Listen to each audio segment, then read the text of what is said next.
should I take probiotic or prebiotic? That is a question quite a few people ask in terms of the gut bacteria health. Now let's have a look at the difference between the probiotic and prebiotic.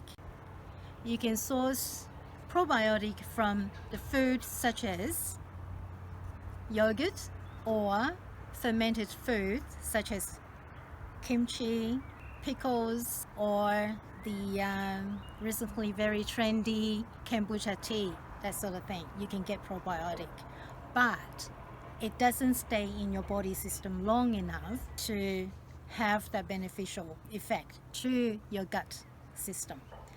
Whilst prebiotic, you can get it from plenty of plant foods such as chicory roots, that is really tastes like coffee flavor, or you can get it from dandelion greens, you can get it from bananas, apples, berries, and also grains such as barley, oats, and flax seeds, as well as this very famous or the popular vegetable that's asparagus.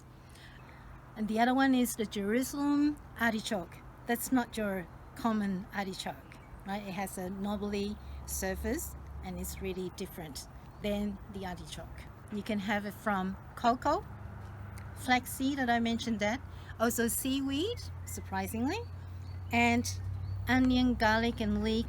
You can get plenty from it. It's the certain type of the dietary fiber that is really good for the good gut bacteria in your system to build a healthy lining in the colon that will help you with your digestive system, as well as boosting the immune system. So now we understand a little bit of the difference and where you can source it. Then you can think about whether you need to spend a lot of money to buy those expensive probiotic or prebiotic supplements from the pharmacies. And before you want to do that, speak to your health professionals to understand whether they will be helpful for your health condition. So that's something for you to think about this week. Until next time, be well, be happy. This is Missy Grace.